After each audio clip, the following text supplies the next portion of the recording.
The Kolar times Kannada ನ್ಯೂಸ್ಗೆ ಸ್ವಾಗತ. ವಿವೇಕ ಸ್ಮಾರಕ ಯುವಕರಿಗೆ ರಾಷ್ಟ್ರ ಸೇವೆಯ ಪ್ರೇರಣಾ ಕೇಂದ್ರ. ಪ್ರಧಾನಿ ನರೇಂದ್ರ ಮೋದಿ ಅವರು ಮೈಸೂರಿನಲ್ಲಿ ವಿವೇಕ ಸ್ಮಾರಕವನ್ನು ಉದ್ಘಾಟಿಸಿದರು. ರಾಮಕೃಷ್ಣ ಆಶ್ರಮದ ಆಡಿಟೋರಿಯಂನಲ್ಲಿ ನಡೆದ ಕಾರ್ಯಕ್ರಮದಲ್ಲಿ ಕನ್ನಡದಲ್ಲೇ ಭಾಷಣ ಆರಂಭಿಸಿದ ಅವರು, ಮೈಸೂರನ್ನು ಭಾರತದ ಪ್ರಾಚೀನ ಸಾಂಸ್ಕೃತಿಕ ಕೇಂದ್ರ, ಅತಿ ಸ್ವಚ್ಛ ನಗರ ಎಂದು ಶ್ಲಾಘಿಸಿದರು.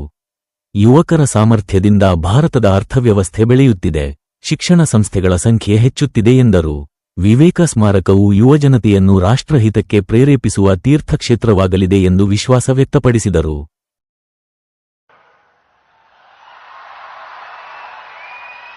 सर्वप्रथम मैं मैसूरू की अधिष्ठात्री देवी मां चामुंडेश्वरी को प्रणाम करता हूं. अभी 2 दिन पहले ही हम सभी ने गुरु पूर्णिमा भी मनाई है. आप सब जानते हैं, मेरी यात्रा जहां से शुरू हुई और आज मैं जहां हूं, इसमें रामकृष्ण मिशन का बहुत अहम योगदान है. मैं 3 महीने पहले हावड़ा में बेलूर मठ गया था. सभी पूज्य संतों से सत्संग करने का अवसर मिला था. मेरा सौभाग्य है कि आज मुझे फिर मैसूरू में श्री रामकृष्ण आश्रम से जुड़े संतों से, मेरे गुरु बंधुओं से मिलने का, उनसे आशीर्वाद लेने का अवसर मिला है. आप सभी की उपस्थिति की वजह से आज मैसूरू की इस पवित्र भूमि पर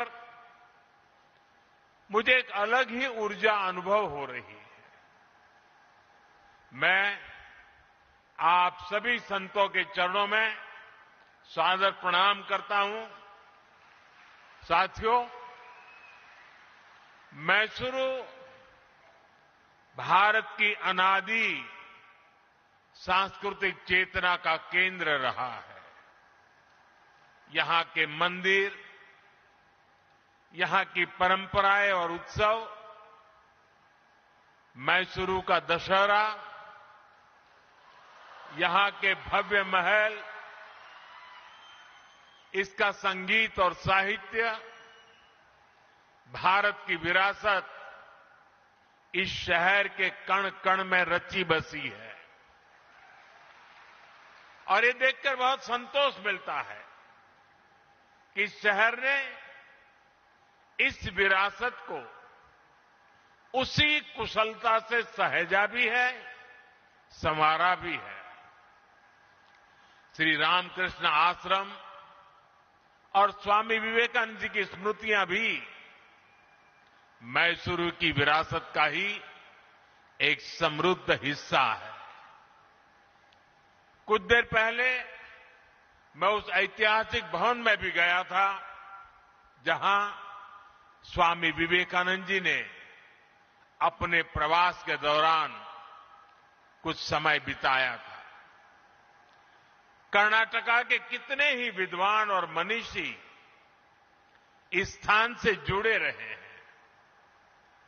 राष्ट्र कवि कुवेंपु जैसे महापुरुष जब मैसूर में थे, उनका भी रामकृष्ण आश्रम से गहरा जुड़ाव था. आज Swami Vivekananda cultural youth centre यानी विवेक स्मारक के उद्घाटन के जरिए हम इस मिशन को नया विस्तार दे रहे हैं. इसके लिए मैं श्री रामकृष्ण आश्रम और इसके जुड़े सभी विद्वानों को हार्दिक बधाई देता हूं.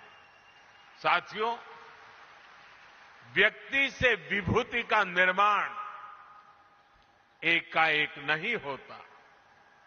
इसके लिए हमें जीवन की अनगिनत परीक्षाएं देनी होती है, साधना करनी होती है, तप करना होता है, खुद को तपाना पड़ता है, खपाना पड़ता है। ख्याति के बाद तो संसार पीछे खड़ा होता है, लेकिन तप के समय महान विभूतियों को पहचानना आसान नहीं होता।